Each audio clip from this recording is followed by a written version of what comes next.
Nice. I'm Rod Sterling. You're listening to the Zero Hour. Suspense. I'm the Whistler.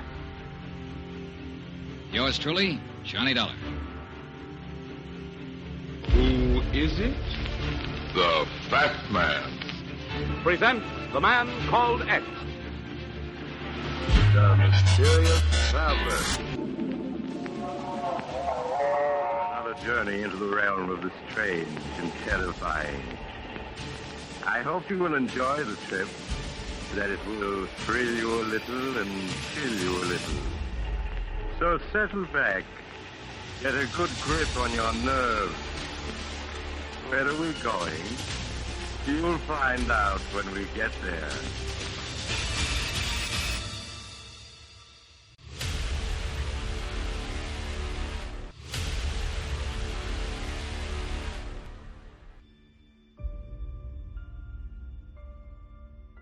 Hello everyone, and welcome to Drama and Theater, brought to you by Duane Old Time Radio. Drama and Theater features some of the best programs from the golden age of radio, including Escape, The Fat Man, Suspense, The Whistler, Zero Hour, Yours Truly, Johnny Dollar, and many, many more. Before we start today's drama, if you enjoy what I'm doing, let me ask you to subscribe to my channel. Subscribing is 100% free, and you will receive notifications on new posts. Lastly, if you have a moment, write a short 1 or 2 sentence review or give a rating on your preferred podcast service. A positive review or rating would help me out a lot. And now, on to the drama. And thank you for your support, as always. Seeing that I am late, 2 weeks late, on starting the podcast for this month, I'm going to air 2 episodes this month, or 2 posts this month. Next, we are going to have Yours Truly, Johnny Dollar, and I'm going to air all 5 episodes from the Molly K matter. These aired from October 10th to October 14th, 1955.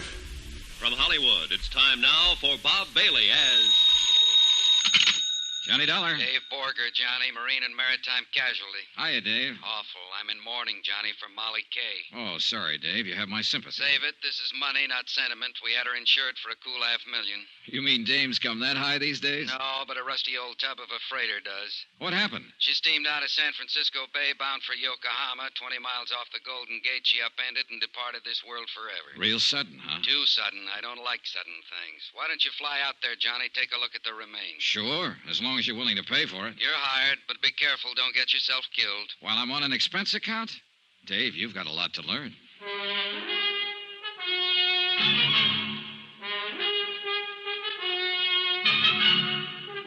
Tonight and every weekday night, Bob Bailey in the transcribed adventures of the man with the action-packed expense account, America's fabulous freelance insurance investigator. Yours truly, Johnny Dollar.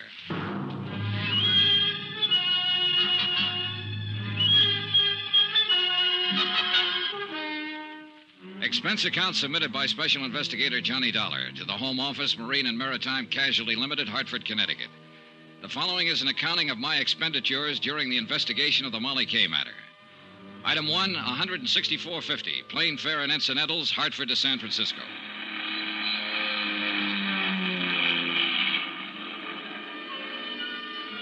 It was mid-morning when I landed, and the city on the 7 hills glittered under the bright sun like a fabulous hoard of jewels. A cool, crisp breeze was driving the usual night's bank of fog out toward the open sea, and the clear waters of the bay danced and sparkled from the touch of the wind.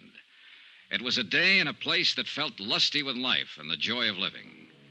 And yet 36 hours before, the freighter Molly K, with a crew of 43 men, had steamed out across this same bay, passed under the high arch of the Golden Gate Bridge, and disappeared into the gray oblivion of the Pacific, gone down to her death. Item 2, $1.55, local transportation. Limousine to my hotel, where I barely had time to check in. Then a taxi down to the foot of Market Street, where Harbor Master Tim O'Rourke, a grizzled old veteran of the port, was about to preside at a preliminary board of inquiry in the ferry building. All right, boys, all right. Let's have it quiet. Now, all of us know what we're here for, but just to make it official, I have to announce that this is the preliminary hearing of a board of inquiry investigating the loss by sinking of the vessel Molly Kay. Needless to say, for you that know me, the proceedings are going to be pretty informal. Yeah, you can be sure of that. All right. Now, the bare facts seem to go something like this. The Molly Kay cleared her berth at Pier 29 at 10:12 p.m. night before last. Destination, Yokohama. Primary cargo, grain. The Molly Kay was a steel-hulled Class C freighter, oil-fueled, with a steam turbine drive. She was under the command of her owner, Captain Edgar Brawley of San Francisco. Now, is Captain Brawley present? I am, but if you're expecting me to testify... Later, Captain, later. All right. At 10:38, the Molly Kay dropped her pilot and proceeded on out to sea. Fog conditions were reported at the time as medium to dense. Then at 12:49 a.m., the radio operator on duty at the Point Bonita Coast Guard station picked up the first distress signal. Now I'll call the first witness, the officer in charge of the rescue operation, Lieutenant Commander Barton Fields of the United States Coast Guard. Will you take the witness chair, Commander? Now raise your right hand, Commander. Do you swear the testimony The you're about inquiry to moved give along, is the whole truth, but not and much nothing came but the out that truth, wasn't so help already known. The Coast Guard commander testified that 5 minutes after the first distress call, the Molly Kay had sent a second SOS, stating she was sinking rapidly by the bow. According to the message, the vessel had struck a submerged derelict. The captain and crew had taken to the lifeboats, and 2 of these were picked up immediately. A third boat, missed in the heavy fog, made shore and beached under its own efforts. Now, according to this report, 2 men, William Mack, machinist, and Benny Wong, steward, are still missing. Now, further search has now been abandoned, and these men are presumed to be dead. I think that's all, Commander. Thank you. Now, will radio operator G.A. Beck take the witness chair? While the testimony went on, I studied the teletypes from the home office that I'd picked up at the hotel. Again, nothing much that wasn't already known, with a few exceptions. A stray fact or two, a couple of odd details, nothing else. But the seeds of suspicion are pretty small, and if they're kept well watered, sometimes they grow up into nice, tall, blooming hunch plants. Then Chairman O'Rourke called the witness I was most interested in. Will Captain Edgar Brawley please take the chair? The man who stood to collect $500,000 if the sinking was legitimate. But I was pretty sure it wasn't. Raise your right hand, Captain. Do you swear that the testimony you are about to give is the whole truth and nothing but the truth? I do. You can sit down. He was a man about 50, maybe older, but he had the body of a young bull. Hard, stubborn, belligerent. He figured to be a tough lad to tangle with in court or on the deck of a ship. Now, Captain, will you tell us what happened in your own words? Starting where? From the time you dropped the pilot. Unless something happened earlier that might have some bearing on this case. There wasn't nothing that happened earlier or later that got any bearing on it. We hit a submerged derelict, that's all. Now, what more do you want to know? Your story, Captain. Just for the record. Be no different from what you've already heard from all the rest of them here. This is an official board of inquiry, Captain, whether you like it or not. I'll be the judge of what's important and what isn't. Yes, sir. Well, after we dropped the pilot, I set a course north 77 west, aimed to bring us into the main shipping lane by daybreak. Then I assigned the watches, had the deck gear stowed away, opened the trip log, got ready to settle down for the night's run. Normal procedure, in other words. That's what I told her. There wasn't nothing that was... Go on with your story, Captain. My first officer took over the bridge, like he already told you he did, and I went to my quarters. What was the weather like at the time? Same as it'd been all evening, so foggy you couldn't see 100 feet from the bridge. And you took all the usual precautions prescribed for such a condition? Of course. Go on. Well, it was a while before midnight. I was still in my quarters, awake in my bunk when she hit. It was a big crash, like a torpedo had took us, and the lights went out. We started losing the headway, and a couple of minutes later, the engineer cut the engines and pulled his fires. Water had busted right through number 1 and number 2 bulkheads and was rising fast in the boiler room. Must have ripped half the bottom out of her. What did you do next? I called the engine room gang on deck, and, well, then I give the order to abandon ship. She sank less than 10 minutes after we got the boats off. Well, I guess that's about the size of it. Submerged derelict in the shipping lane. It was an accident, pure and simple. All right, Captain. I guess there's nothing more Chairman. we can... Mr. Dollar? I wonder if I could have your permission to ask the captain a few questions. Well, it's kind of unusual, but like I said, this is an informal hearing, so, Captain Brawley, Mr. Dollar is a special investigator for the insurance company that holds the policy on your ship. His position here is unofficial, of course, and you're under no obligation. It's up to you. Well, I've told you all I know about it. I got nothing to hide, if that's what you're talking about. Not one single thing. All right. Let him ask till he's blue in the face. Go ahead, Mr. Dollar. Thank you.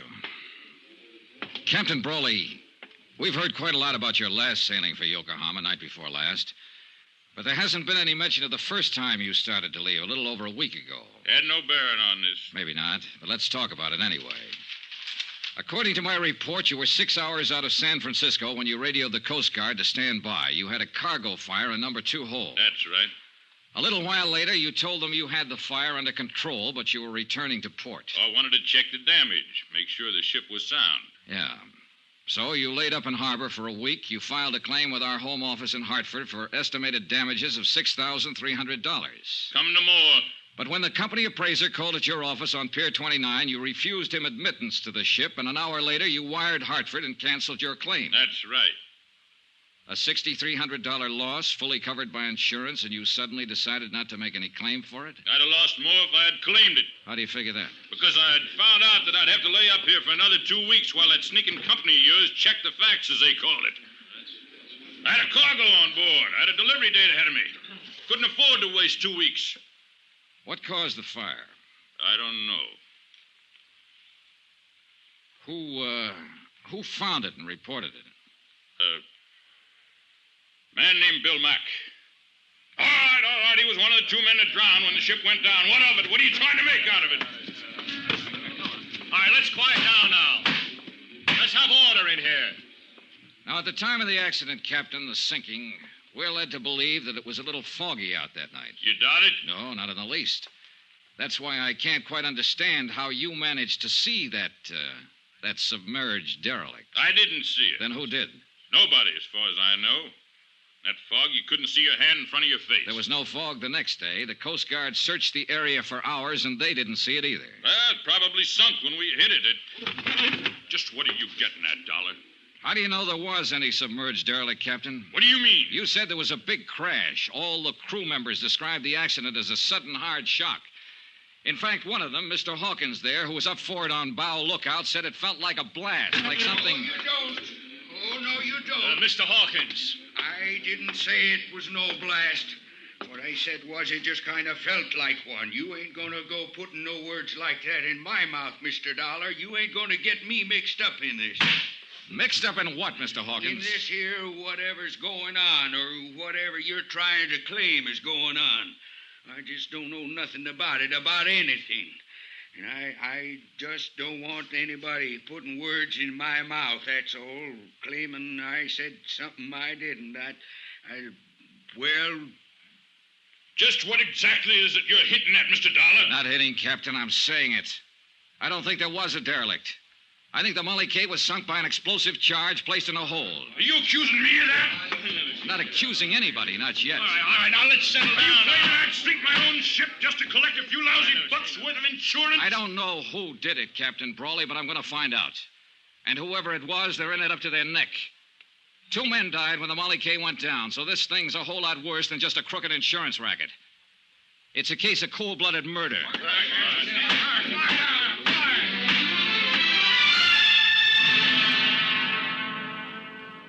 Outside, after the hearing adjourned, I turned west and walked along the Embarcadero. I looked at the crowds and the sunshine and the seagulls out over the bay. It was all brisk and bright and cheerful. But I felt cold in the pit of my stomach. They were scared in there, all of them, scared to death. The smell of fear in that hearing room was so thick you could cut it with a knife. And I meant to find out why.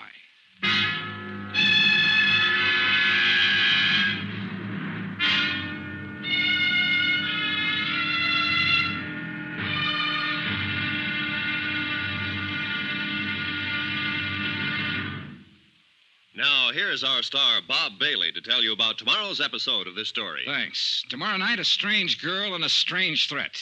And a promise that's stranger than both. Join us, won't you? Yours truly, Johnny Dollar.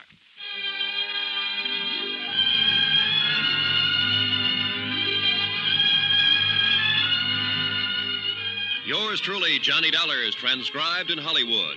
Written by Les Crutchfield, the entire production is under the direction of Jack Johnstone. Be sure to join us tomorrow night, same time and station, for the next exciting episode of Yours truly, Johnny Dollar. Roy Rowan speaking.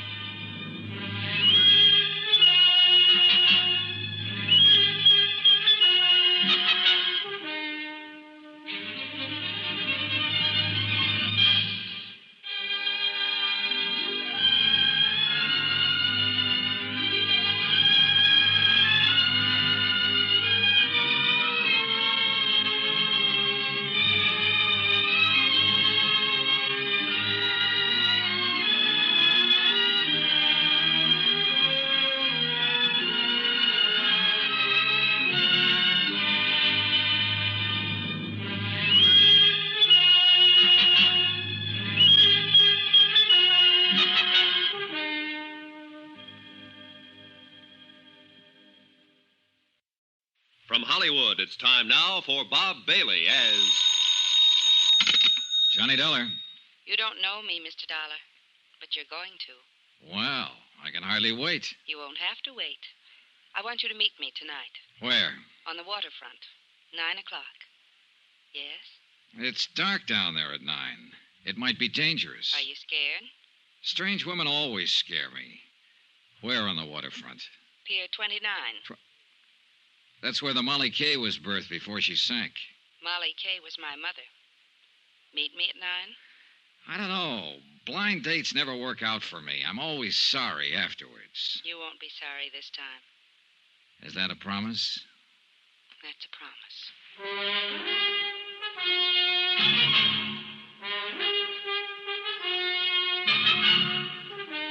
Tonight and every weekday night, Bob Bailey in the transcribed adventures of the man with the action-packed expense account, America's fabulous freelance insurance investigator. Yours truly, Johnny Dollar.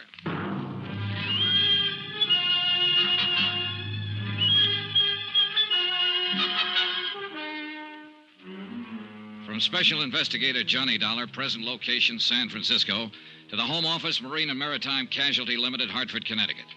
Assignment, the Molly Kay matter. Expense account continued. Item 3, $4.65. Food. I needed it. It had been a rough day, rough from the standpoint of legwork. I'd covered most of the usual sources and usual angles, and for all I learned, I might as well have stayed in bed. The freighter Molly Kay had sailed out of San Francisco Harbor and gone down in the Pacific, and nobody wanted to talk about it. They were all too busy shaking in their boots and looking over their shoulders, scared to death. I was even beginning to look over my shoulder. Item 4, 70 cents, taxi to the Embarcadero.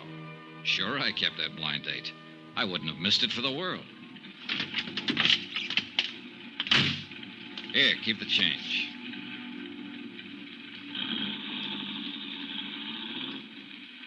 It was dark and lonely along the waterfront.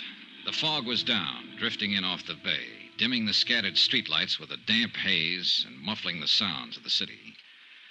Alcatraz, lost and hidden somewhere behind the murky, wet blanket, kept sounding its mournful warning across the water. And the night gulls seemed to cry out in answer to it. I crossed the siding tracks and headed toward Pier 29 and toward whatever was waiting for me there. Or whoever. The office and warehouse of the Brawley Shipping Company, owner of the Molly Kay, was about halfway out the pier.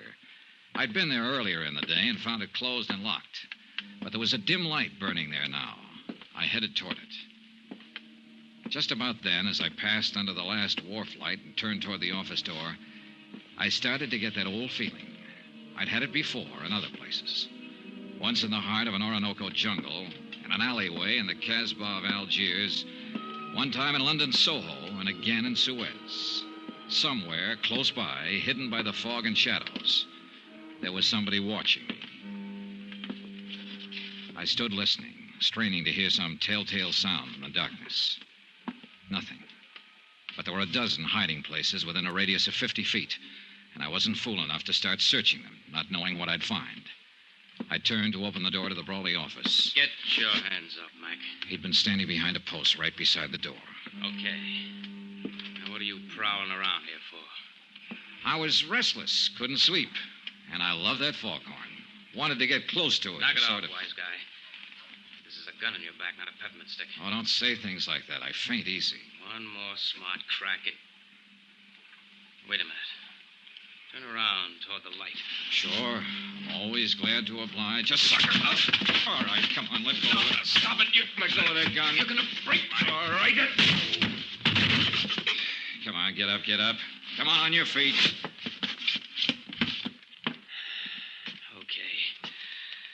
Okay, Dollar. So they're right about you. You are tough. Is that what they say? I've heard it around. Then how come you jumped me? I didn't know it was you, not till you turned toward the light. Just saw somebody was prowling around the office here. Who's there? What's going on? It's all right, Ellen. Dean, what are you doing here? I could ask you the same thing. Why, I just came down to do some work on the books and... Oh. This is that insurance investigator, Johnny Dollar. Yes, I know. What do you mean you know? I asked Mr. Dollar to meet me here tonight. Why? What are you up to? Nothing. I wanted to talk to him, that's all. Down here alone, at this time of night? Dean, suppose we talk about it tomorrow. Okay. That's the way you feel. Not a matter of how... We'll discuss it tomorrow. All right. Oh, the gun, Dollar. Do I get it back? Oh, sure. Here you are.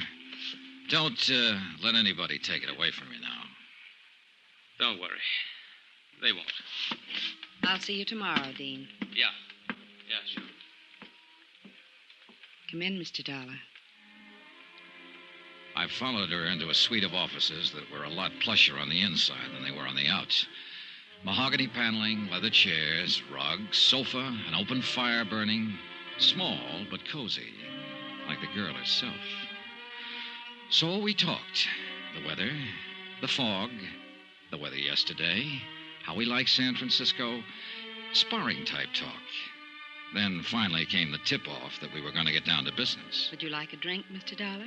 I poured scotch for both of us, and the clink of ice served as opening bell for the first round. Mr. Dollar sounds so oddly formal. Do you mind if I call you Johnny? Johnny it is. And you? Ellen Brawley. I guess I am a little slow in introducing myself. But it upset me. Dean being out there, I mean. And acting the way he did. You're Captain Brawley's daughter. Yes. As I told you on the phone, Molly Kay was my mother's name. Father thought the world of her.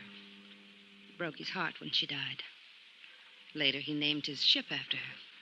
And now the ship is gone, too. Yes. Ellen, what about this man you call Dean? How does he figure in this? Dean Sutton, he's an exporter.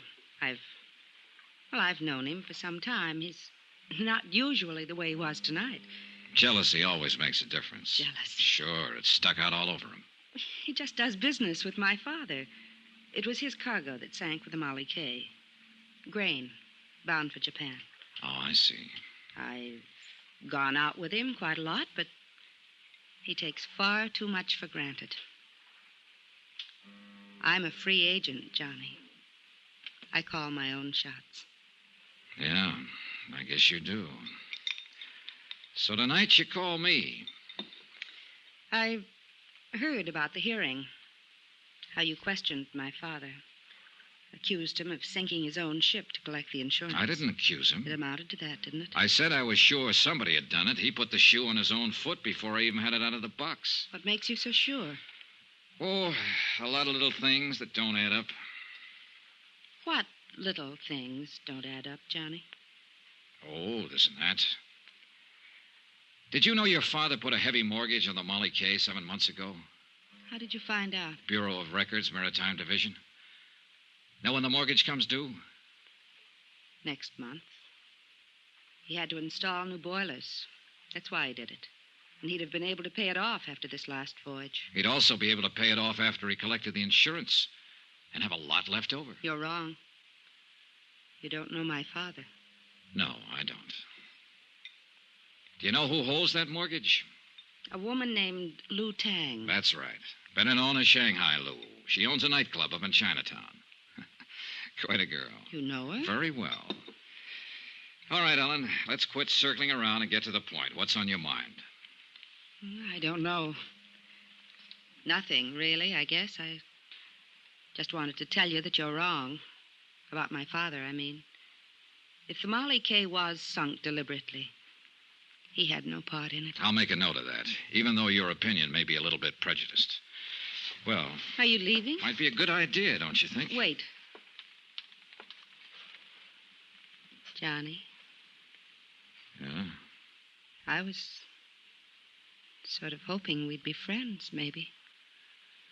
Oh, I feel very friendly toward you. Do you, Johnny? As much as this. That much, Johnny? That's pretty friendly. I told you. I call my own shots. I know. But you didn't tell me you're engaged to Dean Sutton. I found that out from a newspaper file. It was all a mistake. It's his idea. I thought you always called your own shots. Don't go, Johnny. I promised you on the phone that if you came, you wouldn't be sorry. I'm not. Good night, Ellen. Outside on the pier, the fog was thicker than ever. The wharf lights were dim glows in the swirl of mist, and sounds, even close ones, were muffled and hollow. I couldn't figure Ellen Brawley, at least not completely, where she stood in this and the reason for the pitch she'd made. I left the pier and turned west along the Embarcadero. Mr. Dollar? Huh? Over here. Get out of the light. Evening, sir. You're out late, Mr. Hawkins. Well, I was waiting around. I kind of wanted to talk to you. I saw you come in the taxicab earlier. All right, let's talk. I hope you don't hold it against me, jumping up in the hearing room that way, but I was scared. Scared of what, Mr. Hawkins? I don't rightly know. That's the trouble. But there's something strange going on, Mr. Dollar. And it ain't safe for a man to let on he notices. The whole crew feels the same way. That's why they ain't talking about it. About what? Things that's happened. Things that ain't been brought out yet. And I wouldn't be talking neither if Bill Mack hadn't been a mighty good friend of mine. Bill Mack. He was one of the 2 men who went down with the ship. That he did. May he rest in peace. But you're wrong, Mr. Dollar. There wasn't 2 men. Bill was the only one. What? That Chinese steward, Benny Wong, he didn't drown. He was in that lifeboat that got to shore. Then the men in the boat knew it. Why didn't they say so? Well, they was scared to. He disappeared later, and they was all scared to say anything. I don't know what's happened to him since... Here, back of this wall. Keep your head down. I crouched behind the concrete tide wall, my gun drawn, and peered into the darkness, trying to catch some sign of movement behind the blanket of fog, listening for some faint sound that might be the giveaway. Nothing. And to go hunting in those shadows against somebody who knew the waterfront would be about as healthy as stepping out in front of a truck. I gotta get out of here, Mr. Dollar. I gotta get away from here. Hawkins, wait. I ain't doing any more talking. And it won't do you no good to ask. They know every move a man makes. I got nothing more to say. All I want is to stay alive. So that was that. Fear again. He was scared to death. And I couldn't very well blame him. That shot had come close. But there was one thing Hawkins hadn't thought of. I had. And I didn't like the thought. That bullet might not have been meant for him. It could have been aimed at me.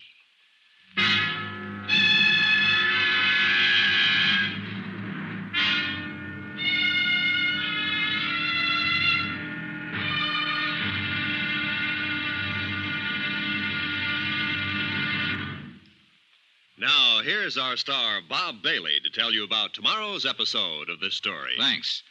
Tomorrow night, we find out that a dead man can tell a tale. It all depends on how he died. Join us, won't you? Yours truly, Johnny Dollar.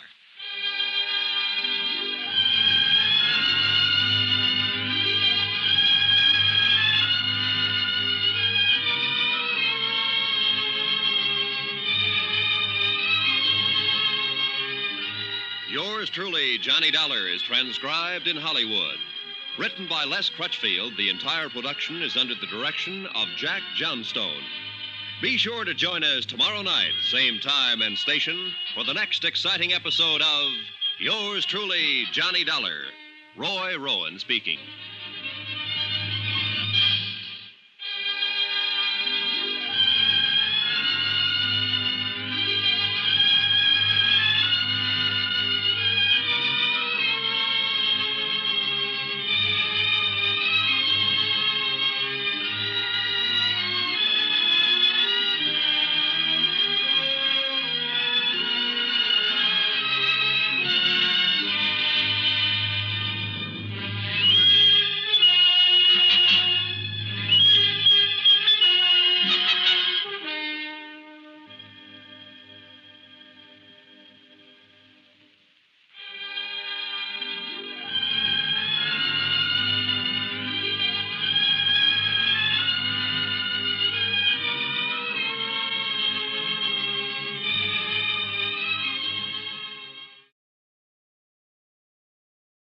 From Hollywood, it's time now for Bob Bailey as Johnny Dollar. Guess who, Johnny? Lou Tang. When they told me you had called, my heart jumped and beat faster. It has been a long time. Too long. Hey, look, I want to see you, Lou. Where are you? They only gave me a phone number. It's a waterfront bar, foot of Drum Street, Sailors Hangout. Then I'll call a taxi. No, wait there. I've got a drunk on my hands. Well, get rid of him. Or of her. Can't do it, honey. This is a valuable drunk. You wait. I'll get there as soon as I can. And look, will you do me a favor, Lou? Anything you want, Johnny. Well, there's a man named Benny Wong. I think he's been hiding out in Chinatown for the last 2 days. Can you find him for me? So that is why you're here. The sinking of the Marley K. That's right, Lou. Too bad, Johnny. I'm sorry to hear that. Awfully sorry.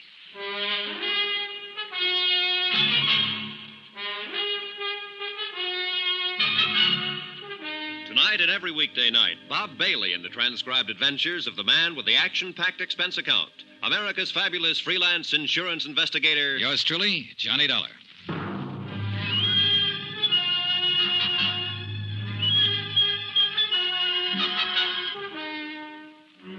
From Special Investigator Johnny Dollar, location San Francisco, to the Home Office, Marine and Maritime Casualty Limited, Hartford, Connecticut. Assignment, the Molly K matter. Expense account continued. Item 5, $11 even. Drinks. Consumed by one Josiah Hawkins, able-bodied seaman. Last berth, ship's carpenter on the freighter Molly K. And Hawkins was scared half to death. So the fear worked against the liquor, and the drinks weren't doing much good. Who was you talking to on the phone? A friend. You say anything about me? About me being with you? Nope. How about another drink, Mr. Hawkins? I had enough. What's the name of your friend, Mr. Dollar? Oh, you wouldn't know her. Just a girl I know here in town. Oh, a girl. Mr. Hawkins, did Bill Mack have a girl? Yes, he got himself engaged to a girl. I know what you're aiming at, Mr. Dollar. You're trying to play on my sympathy. He was your friend. That he was. One of the best. And now he's dead. Drowned in the Pacific when the Molly K went down. Whoever sank her is responsible for his death. You could help me if you would. It wouldn't bring him back. And I gotta think of myself. You're in more danger before you talk than you'd be afterwards. The whole idea is to keep you from talking. Huh? Sure, there's sense in that, all right. Somebody shot at you out there on the docks, tried to kill you. You'll never be safe as long as they're running loose. Well, Mr. Hawkins? The Molly K was sunk deliberate. We're sure of that. All of us that was aboard her. Things just wasn't right even before it happened. What things? Well, That fire, for one, 10 days ago, the first time we started out for Yokohama. Bill Mack was the one that discovered it. Did Mack think the fire had been set? That he did. He told the captain that. And you know what happened, Mr. Dollar? What happened? Captain Brawley knocked him down the bridge ladder. Told him to keep his mouth shut and not go around spreading wild rumors. All right. The second time you sailed, what happened? Well, as soon as we cleared the gate and headed out to sea, Bill and me was on watch. He had me cover for him while he sneaked down in the hold to see what he could find out. He still hadn't come back when it happened. I think you was right, Mr. Dollar, what you said at the hearing. What do you mean? We didn't hit no derelict. An explosion, that's what it was. In the bottom of the forward hold somewheres. I was on the bow deck right above it when it happened. What about that Chinese steward, the one who got ashore and then disappeared? Did you notice anything special about him? Benny Wong? Yeah. No. We was only a couple of hours out of port. I don't even remember seeing him. One thing, though, that seemed kind of funny at the time. What was that? The first mate done all the hiring for this trip, same as always, just one exception. Benny Wong was hired on by Captain Brawley himself. Uh-huh. And something else, Mr. Dollar. About Bill Mack being drowned. You was wrong about that. Bill Mack is alive? No, he was dead before the Molly K ever sunk. What? I went looking for him as soon as it happened. And I found him down on the lower boat deck, lying in a pool of blood. Somebody'd cut his throat. I'll have another drink now. I sat there looking at him across the table, not saying anything. There was nothing I could say. Bill Mack had been his friend. I thought over what he just told me, tried to fit it in with what I already knew. It didn't add up to an answer yet, not quite, but it was close, and it was getting closer all the time. Mr. Dollar, it's him. Huh? Captain Brawley over there. He just come in. Yeah, he's seen us, too. He's coming over this way. I gotta get out of here. Sit down, Mr. Hawkins. He won't start anything. You don't know him. You don't know how he is when he gets mad. No, but it looks like I'm going to find out. Well, Hawkins, seems like you're not very particular about the company you keep. Neither am I, Captain. Pull up a chair. What are you up to, Dollar? Offering him a bribe to testify against me? Don't need to. There's enough against you already. Yeah, there will be, more than likely, when you and them smart company lawyers get through. You insurance people are all alike. You're right there to collect when it's due you, but you squirm when it comes to paying off. Well, now, that depends on the circumstances, Captain, and in this case, well, I wouldn't go spending that money yet if I were you. That's what you've been telling them, huh? When I've got anything to tell, I'll tell it to the courts. Yeah, along with anybody else you can turn against me. Like my own daughter, for instance. She even sneaked around and tried to turn her against me. Not that took much doing. And Dean Sutton, owner of the cargo. But there's a limit to what a man will take, Dollar. And I took enough already. Now, you better quit pushing me. I'm warning you. Are you? Well, take your warning and stick it where it'll do the most good. You've been trying to block every attempt I've made to get to the bottom of this thing. You've dragged your feet every step of the way deliberately. Dollar, nobody talks to me like that. Then it's time somebody did. I think you're in this thing right up to your big fat neck. And if you are, I'm going to pin it on you. Not just for swindling. If you were behind the sinking of the Molly K, I'm going to see to it that you stand trial for murder, too. I warned you once. Look out, Mr. Dollar. Oh, no. Oh, all right, Captain. Learn it the hard way. Watch out, he's grabbing the bottle. No. Come and get it, Dollar! Sorry, the party's over right now.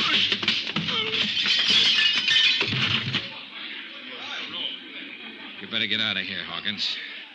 He's not going to feel very friendly when he comes to. You're the only man I ever seen stand up to him, Mr. Dollar. There was one other one. Bill Mack. I left Captain Brawley lying there on the floor. They were throwing water on him when I walked out. I hadn't wanted the fight, but there'd been no choice. And it had given me one new fact to fit in. The captain's coat fell open when he hit the floor, and I saw he was packing a gun. Expense account, item 6, 80 cents. A taxi fare to Chinatown and a rendezvous with Lou Tang. Shanghai Lou. A strange woman, this one. Wise, shrewd, and alert. Hard and tough when she feels that way. Soft as a kitten when she feels that way. Her nationality, history, age, nothing certain about any of that. But there's one thing that is certain. She's the most beautiful woman I've ever known.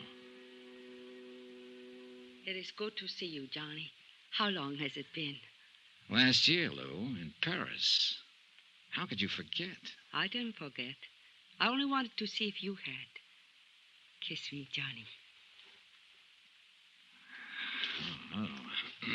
I came here to talk business. Oh, business. I don't feel like talking business. Simmer down, baby. Let's get married. All right. But first, When? let's tomorrow. Now, if Why not tonight? It's too late. We'd have to wake somebody up. Always problems, reasons. I don't think you even want to marry me. Sure I do. I've been mad, too, for years. Then why didn't you in Paris? Lou, it's no time to go into that again. Look, I'm on a case, a rough one. And it's just possible that you may be mixed up in it. Johnny, I did not sink the Molly case, so there you are. That takes care of the business. Let's get married. Will you sit back down there? That does not take care of the business. What more do you want to know? Several things. Benny Wong, for instance. That man you asked me about? Yeah, they said he went down with the Molly K, but I found out different from one of the crew. I have not found Benny yet, but I have people looking, so why don't you and I... Lou, I've known you too long. You're not fooling me. Fooling you? The patter is good, but it's not covering the fact that you're bothered. You've always bothered me, Johnny. That's not it. How do you figure in this thing, Lou? I don't really know what you mean by this thing, Johnny. You had a pretty heavy stake in the Molly K. $100,000 mortgage loaned to Captain Brawley. A sound business deal, that's all. I have investments in many ships that sail out of San Francisco. Ah, and of course the investment was covered by insurance. Naturally. I made sure of that before I advanced the loan. Don't let the soft brown eyes fool you, Johnny. I'm a hard-headed businesswoman. Yeah, I know. It was a business deal, nothing else. Showed every chance of being a profitable voyage. He was carrying a cargo of wheat. The Tokyo grain market has been advancing steadily for 3 months. As to what happened, I don't know anything about it. I don't understand it. That's straight, Johnny. That's all I know. What about this fellow, Dean Sutton? Do you know him, Lou? I've met him. I understand he's engaged to Captain Brawley's daughter. But beyond that... Pardon me a moment. I'll see who it is. The visitor was a young Chinese lad. She stepped outside to talk to him, and I lit a cigarette and waited for her. I thought over what she'd said, tried to see behind it, and to decide whether to believe it or not. Lou Tang was not a person you could push. I stood up when she came back into the room. You're not leaving, Johnny. Yeah, I think I'd better. Will you see me tomorrow? You know I will. What if I were mixed up in this? Would you send me to jail? You know the answer. Yes. And you're the only man I know who would. I'd be gentle about it, though. I think you really would. You're sweet, Johnny. Awfully sweet. I'm a doll. I've made up my mind to take no part in this, to stay completely out of it. But I'm going to tell you something. What do you mean? That man who just came to the door, I've had him out looking for Benny Wong. Has he found him? Not yet. But he's found out something about him. Johnny, if the Molly K was sunk on purpose, how do you think it was done? By an explosion in the bottom of the fort hold. Benny Wong was a demolition sergeant during World War II. He's rather well known as an expert on explosives.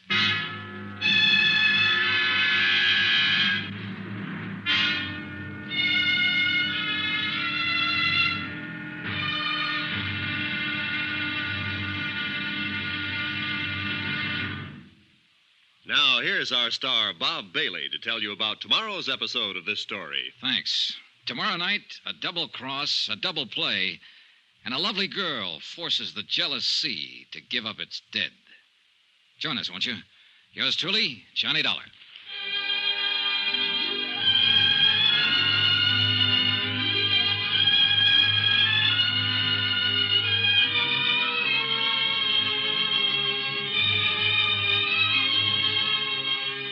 Yours truly, Johnny Dollar, is transcribed in Hollywood. Written by Les Crutchfield, the entire production is under the direction of Jack Johnstone. Be sure to join us tomorrow night, same time and station, for the next exciting episode of Yours truly, Johnny Dollar. Roy Rowan speaking.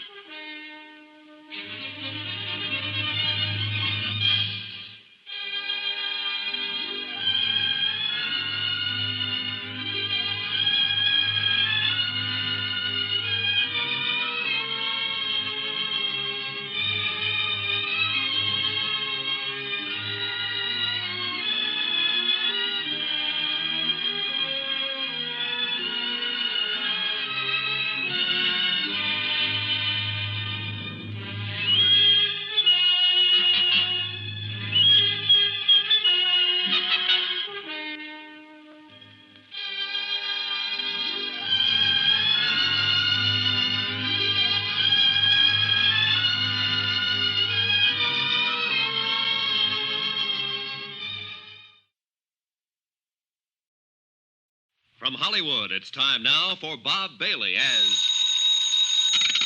Johnny Dollar.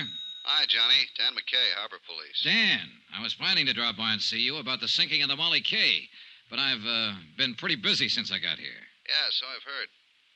Johnny, you're under arrest. What did I do? Park in a red zone, walk in the grass? I'm not kidding. I mean it. Oh, what's the charge? Now, let's see. Assault and battery, aggravated assault, assault with intent to do bodily injury. Hold it, Dan. That's enough. But you want to know who signed it? I already know. That's practically an admission of guilt. You know that. But I've got witnesses. So is he. Huh? I think you'd better come down and talk about it. Or you'll send out the wagon, is that it? I'm serious, Johnny. All right, Dan. I'll be down.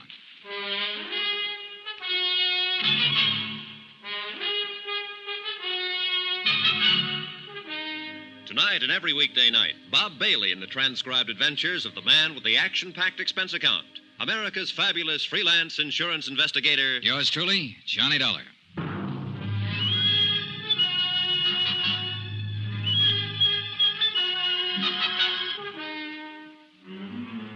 From Special Investigator Johnny Dollar, location San Francisco, to the Home Office Marine and Maritime Casualty Limited, Hartford, Connecticut.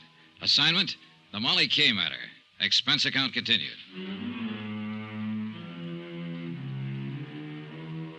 Item 7, a mere 60 cents. Taxi from my hotel to the foot of Market Street and headquarters of Inspector Dan McKay in charge of Harbor Police. I'd known Dan for years, well enough to realize that knowing him wouldn't make any difference. Not when he had a warrant to serve. I knew the charge wouldn't stick, of course, but it could slow me down. And I figured that was exactly why it had been filed. You may be right, Johnny. Maybe Captain Brawley did file charges just for nuisance value. Keep you out of his way for a day or two. That's exactly what he did. Nevertheless, the charge was filed, and a warrant has been issued. So what are you going to do about it? I know what I'd like to do about it. That's against the law, too. You know, you could be wrong, Johnny. Brawley may not be guilty of the Molly K sinking. I told you the whole story, Dan. The facts add up. What do you think? I think you've got an awful strong case, but it's still based on circumstantial evidence. Well, what else is there to base it on? The rest of the evidence is out past the harbor there, out beyond the Golden Gate, a mile below the surface of the Pacific. Yeah, I know. Most of the cases we handle here in the Harbor Division are like that. Well, then you can see the problem I'm up against. Yeah, I can see it all right. That's a big harbor out there, Johnny. Biggest natural harbor in the world. A lot of square miles of water. A lot of miles of shoreline. And a lot of ways of covering up a crime. As far as disposing of physical evidence, it's true. Body can be thrown into the bay, a weapon, so on. Sometimes we recover it, sometimes we don't. It's tough, Johnny. Yeah, I imagine. Real tough. Hey, that's the SS Maritonia, arriving from Ceylon, Java, the Philippines. She'll dock at Pier 14. The cargo is probably spices, mahogany, raw ore. Nice-looking ship. Beautiful. They drive me crazy, Johnny, watching them here from the window. I should have gone to sea. Oh, well. Anyway, since we don't have physical evidence in a lot of cases, we've learned to rely on other things. Such as? The human elements, Johnny. You've turned up a lot of facts, true. You've made a good deal more progress on this case than I have. Than you have? What do you mean? Tim O'Rourke sent me the report of the inquiry board. I've been working on the case ever since. Now, you got a pretty convincing bunch of facts. But I know Captain Brawley. By reputation, at least. Look, Dan, I know what you're getting at. People who know Brawley think he's honest. O'Rourke said the same thing. Right. Tough, hard, violent temper, a slave driver, but not a crook. An honest man can get under pressure sometimes, get pushed beyond his depth. It happens every day. Yeah, but Johnny, even then, he reacts according to his pattern. Here's what I'm getting at. That murder on board the Molly K just before she sank, you said Hawkins told you the man had been knifed. Now, I can see Brawley slugging somebody with fist, club, or bottle, or even shooting a man. But not a knife. It's not in his nature. That's what I mean by human elements. And you're right, Dan. I agree with you. I don't think it was Brawley who killed him. Here's the way I see it. Brawley was pressed for cash. The mortgage on his ship was due in 30 days. He was carrying that grain for Dean Sutton on a contingency basis. He might not make any money, or at least not enough. He was probably doing it as a favor to his daughter. She and Dean Sutton are engaged. Yeah, I know, So Johnny. the first time out, he tried setting that fire on board. It didn't work. One of the crew, Bill Mack, discovered it before it got started. The Molly K returned to port, and Brawley filed an insurance claim. Then he got scared off an investigation and withdrew it. That's all guesswork, Johnny. So far, his second attempt, he contacted an expert on explosives, Benny Wong. And Benny pulled off the job for him, blew the bottom out of the ship and sank it. And what about the knifing?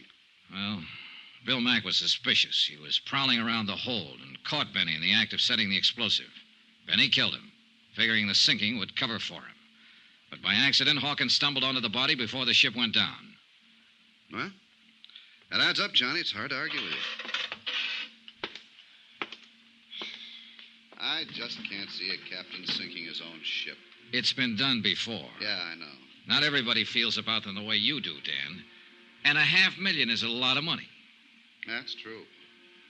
But 25 years of command means a lot, too. Deep sense of responsibility. Integrity. Pardon me. Inspector McKay. Oh, yeah. Just a moment. It's for you, Johnny. It was Lou Tang, Shanghai Lou. She'd called the hotel and found out where to reach me. For once, she didn't try to play games. She spoke briefly and straight to the point. And she told me what I wanted to know the most. When I hung up, I knew I was on the last lap. I had the case right in my hand. Well, what's up, Johnny? What is it? Dan, how would you like to come along and talk to the man who blew up the Molly K?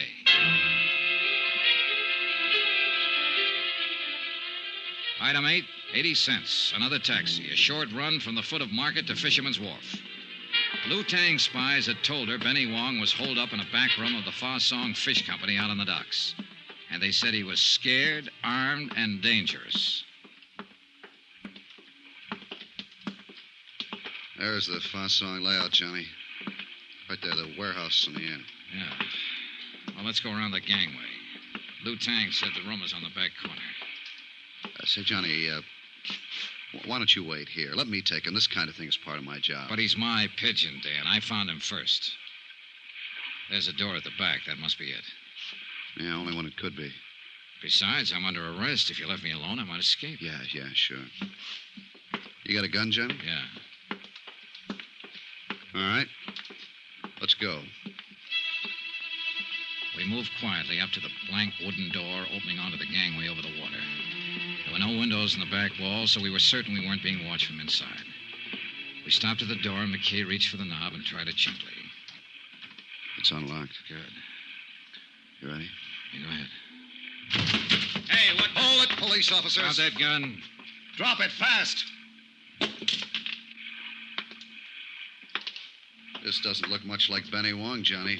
No, it doesn't. Now, look here. What do you do, Dean? Go around with a gun in your hand all the time? You're making a mistake, Dollar. I don't know any more about this than you do. Any more about what? What are you doing here, Never Dean? mind, Johnny. Here's what he means. Huh? Oh. Well.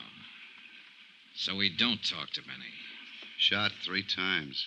Yeah. Any one of the bullets would have done the job. You weren't taking any chances, were you, Dean? I didn't shoot him. I just got here. How did you know where he was hiding? I didn't. I didn't know anything about him. I got a phone call. Somebody said to meet them here. Said they gave me the lowdown on the sinking of the Molly K. What somebody? Who was it? I don't know. Man or woman? Man, I think. Voice was muffled, so I came here to meet them. And we find you standing over a dead man with a gun in your hand. I found him like that. I figured it was a trap. I don't know anything about it. Oh, no, of course you don't. You're just a babe in the woods. Hold it, Johnny. Barking up a wrong tree. What do you mean? This man's been dead for several hours. Since early morning, I'd say. And he was shot with a .45. This gun of Sutton's is a .32. So that's that. Johnny, what was the caliber of the gun you saw Captain Brawley wearing? A .45, Dan. I'll put out a bulletin and we'll pick him up. Wind up. The bets were all in.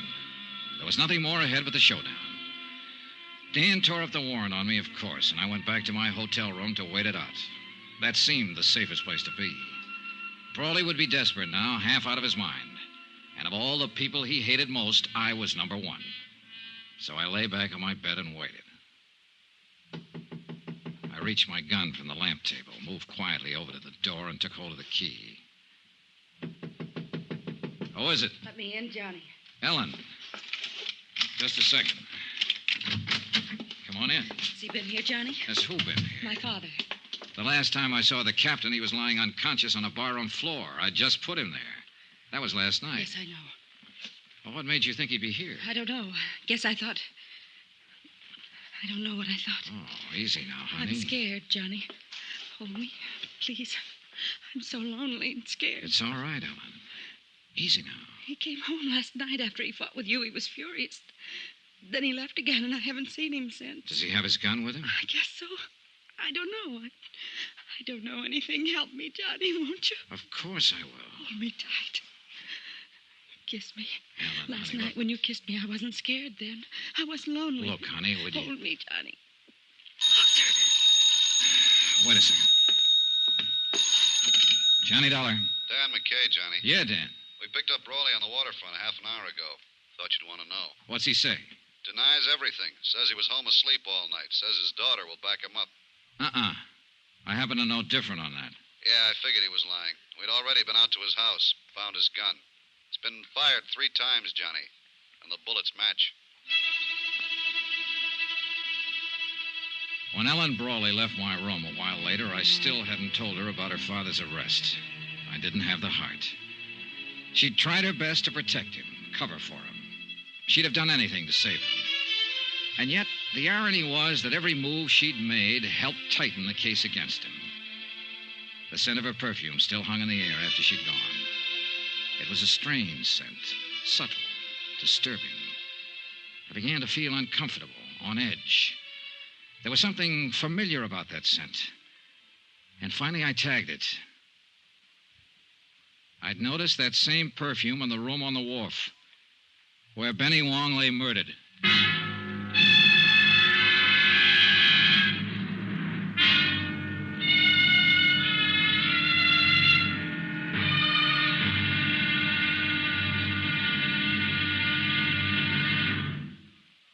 Now, here's our star, Bob Bailey, to tell you about tomorrow's episode of this story. Thanks. Tomorrow night, a deadly rendezvous on the fog-shrouded waterfront, and an explosion that rocked the city. The payoff. Join us, won't you? Yours truly, Johnny Dollar.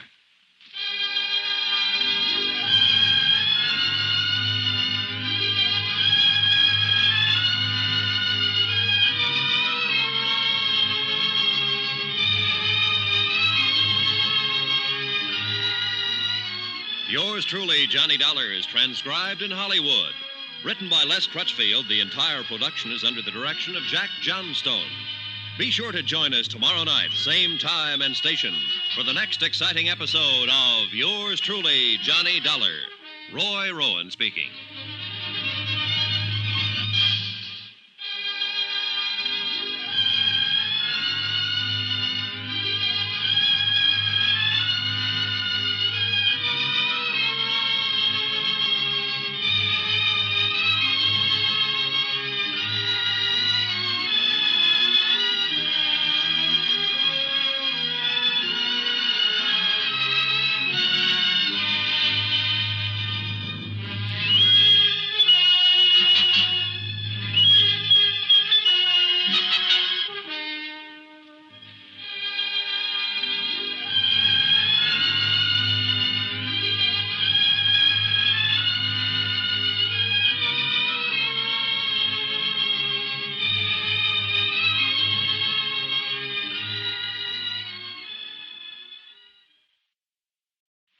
Hollywood, it's time now for Bob Bailey as... Johnny Dollar. Johnny, I've got it for you. Blue Tang. Good. What did you find out? That prices on the Tokyo grain market did break suddenly, about 3 weeks ago. 3 weeks. Uh-huh. Reason, oversupply. The price has been holding since, at about 60% of the peak. A 40% drop, big enough to cause the damage. What damage? The sinking of the Molly K, a double cross, a frame-up, murder. It's as clear as crystal, Lou. Come see me later tonight. Tell me all about it. All right. Or at any rate, come on, tell me about something. About a certain night in Paris, maybe? I think I'd like that very much, Johnny. Wait for me, Lou. I'll be there later. You can count on it.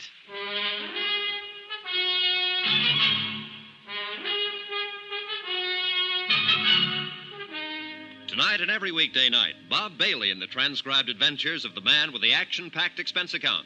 America's fabulous freelance insurance investigator. Yours truly, Johnny Dollar.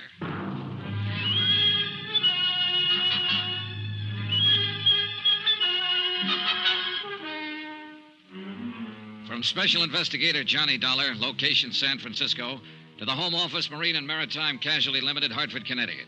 Assignment, the Molly K matter. Expense account, final page.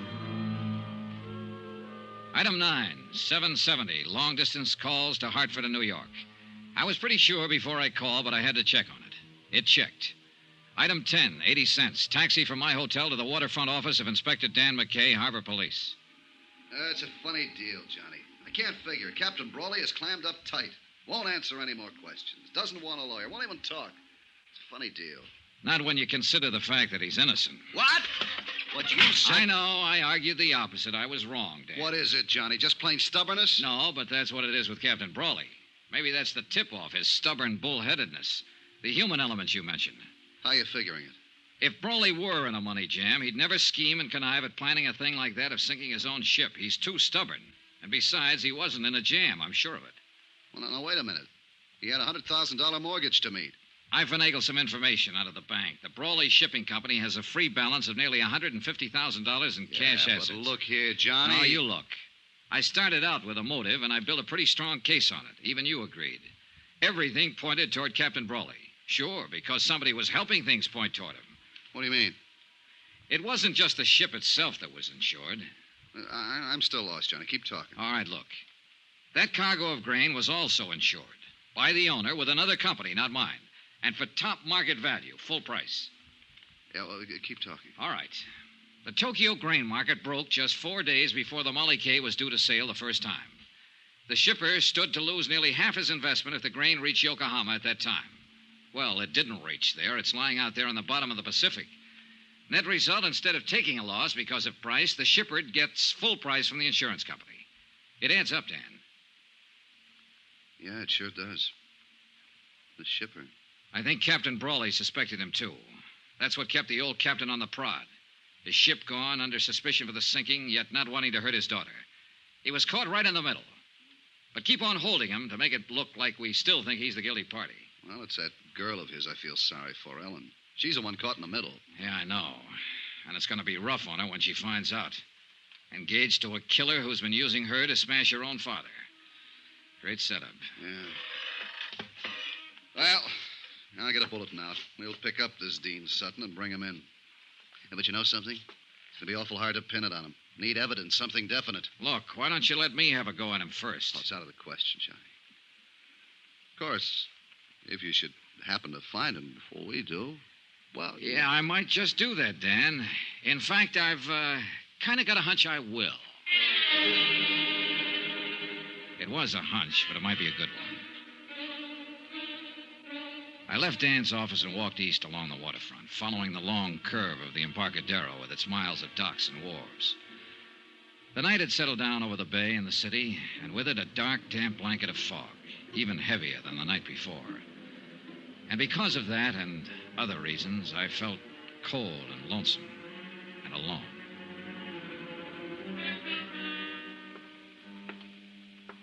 I turned off the Embarcadero and walked out Pier 29.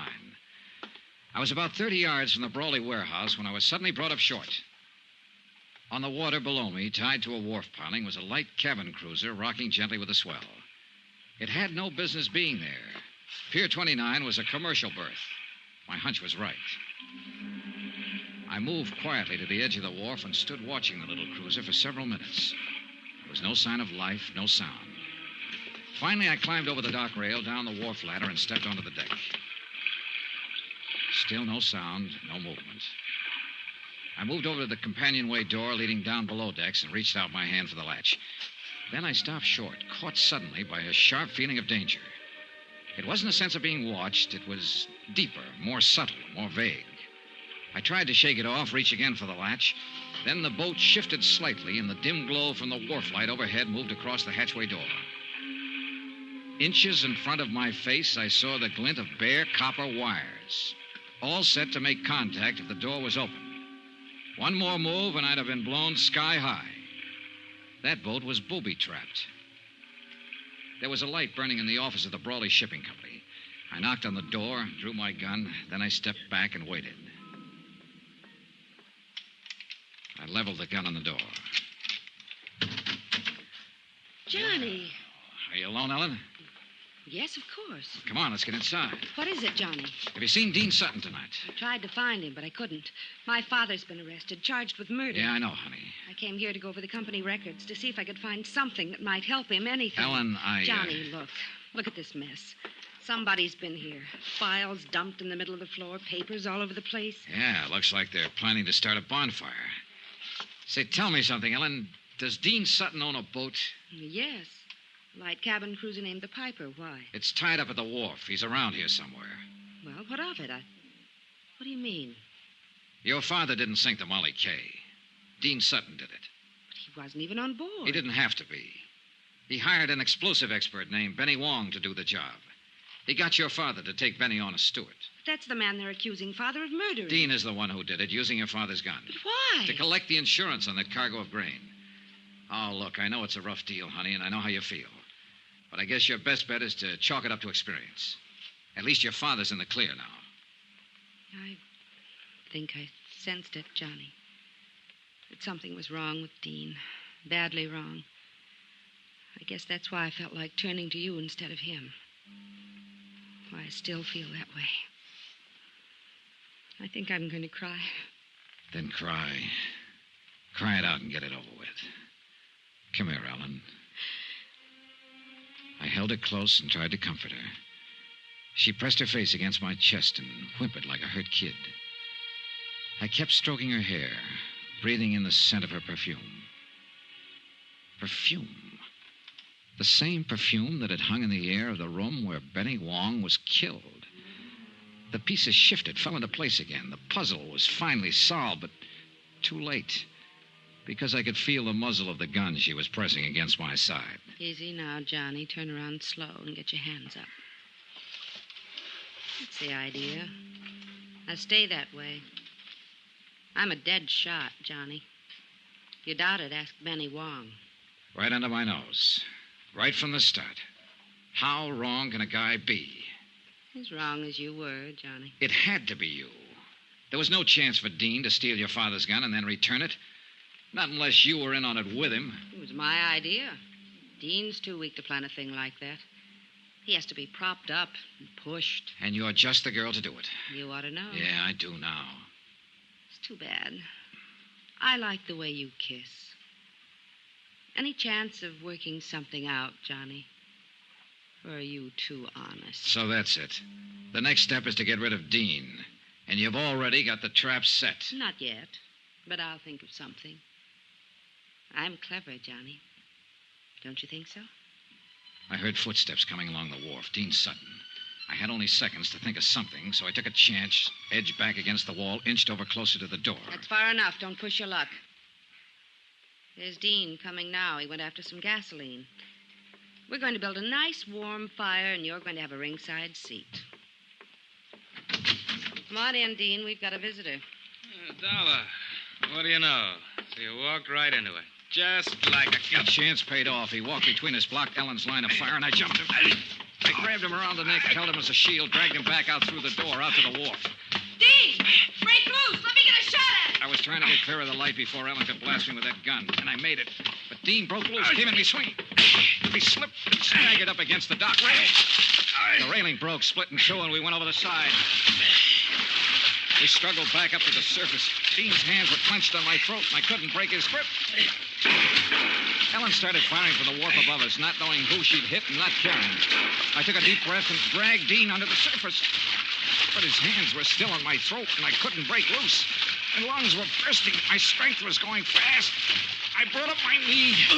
He fell away from me. I was free to fight my way back up to the surface. I swam around in circles, getting my breath, watching for Dean, but he didn't come up. He didn't come up for 2 days.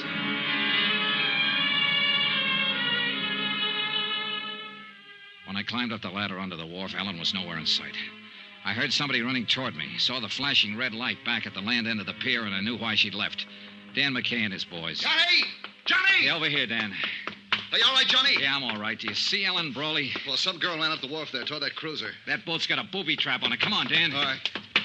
What's she doing here? She was in on it, too. Dean's in the water, drowned, I guess. Look, there she is, climbing down off the wharf. Ellen, stop. She's on the cruiser. No. Ellen! She's gonna try... Look out! Get down! Flat on your face. If she opens that hatch...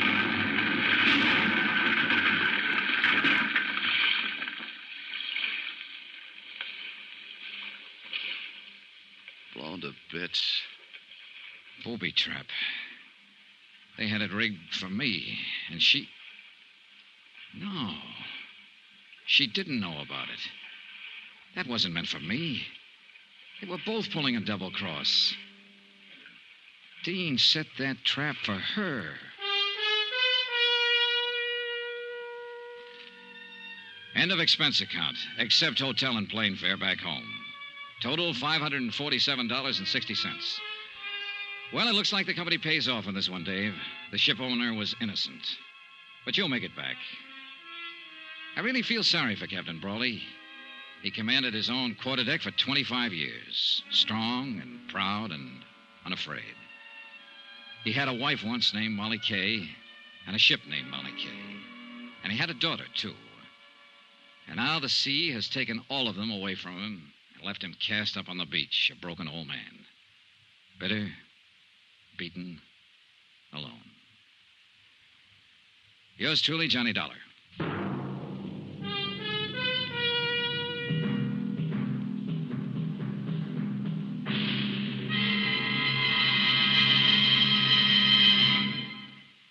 Now, here's our star, Bob Bailey, to tell you about next week's story. Thanks. Next week, the case of a man who didn't exist, except for one thing.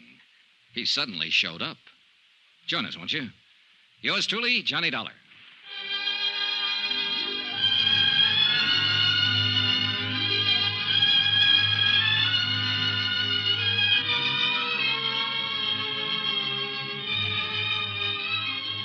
Yours truly, Johnny Dollar, is transcribed in Hollywood. Written by Les Crutchfield, the entire production is under the direction of Jack Johnstone. Heard in this week's cast were Virginia Gregg, Peter Leeds, Barney Phillips, Victor Perrin, James McCallion, and Hy Averback. Be sure to join us on Monday night, same time and station, for another exciting story of Yours truly, Johnny Dollar. Roy Rowan speaking.